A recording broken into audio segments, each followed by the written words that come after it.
రేపు మాత్రం ఖచ్చితంగా ఇవాళ పోలీస్ నిర్బంధంలో నన్ను ఆపినో నన్నే కాదు మీడియా వాళ్ళని కూడా లోపల రానియలే, చాలాసేపు మీడియా వాళ్ళని కూడా లోపల రానియలే మీరు.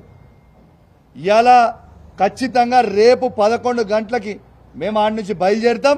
ఖచ్చితంగా మీకు చెప్తా ఉన్నాం, గాంధీ గారి ఇంటికి పోతాం. గొడవకు కాదు మేము పోయేది.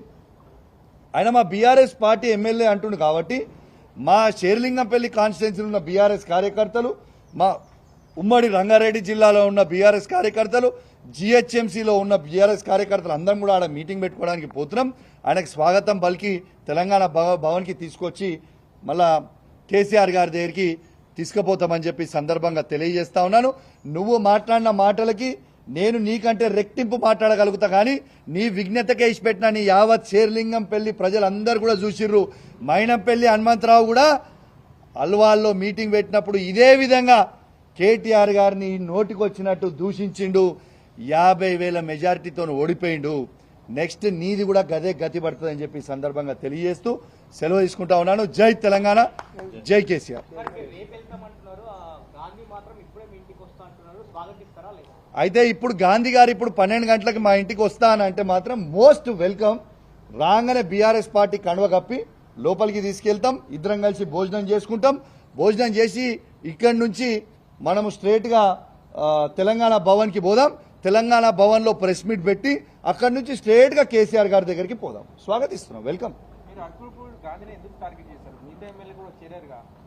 నేను గాంధీని ఒక్కరినే కాదు బాబు, నిన్న చూసినో లేదో, నువ్వు ఇంతకుముందు చూసినో లేదో, గాంధీ గారు ఒక్కరే కాదు, దానం నాగేంద్ర గారి గురించి మాట్లాడినా, కడియం శ్రీహరి గారి గురించి మాట్లాడినా, గాంధీ గారి గురించి మాట్లాడినా, మన కృష్ణమోహన్ రెడ్డి గారి గురించి మాట్లాడినా, వెంకట్రావు గారి గురించి మాట్లాడినా, ఎవ్రీబడి పోయిన 10 ఎమ్మెల్యేలకు కూడా జవాబు చెప్తా ఉన్నాం. ఓకే, గాంధీ గారిని టార్గెట్ చేయడం అని కాదు, గాంధీ గారు అన్నారు. 10 ఎమ్మెల్యేలలో గాంధీ గారు అన్నారు. ఏమని అన్నారు గాంధీ గారు? ఆయన ఏమని అన్నారు? నేను కాంగ్రెస్ పార్టీలో చేరలేదు, నేను బీఆర్ఎస్ పార్టీ ఎమ్మెల్యేనే అని గాంధీ గారే అన్నారు కదా, నేను అనలే కదా. మా ఎమ్మెల్యే ఇంటికి నేను పోతా అన్న, తప్పేంటిది? There is nothing wrong.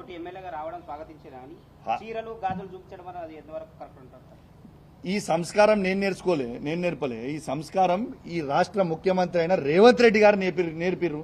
అదే కరెక్ట్ అని నేను అనుకున్నా. రేవంత్ రెడ్డి గారు కూడా మా కేటీఆర్ గారు అన్నారు కదా, చీరలు కట్టుకొని, చీర కట్టుకొని, గాజులు వేసుకొని ఆడ బస్ ఎక్కువ అని అన్నది రేవంత్ రెడ్డి గారు కాదా?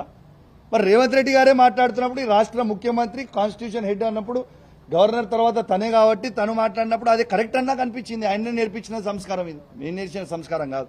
దిస్ ఇస్ రేవంత్ రెడ్డి గారు నేర్పించిన సంస్కారం. అసలైన తొలి వెలుగు.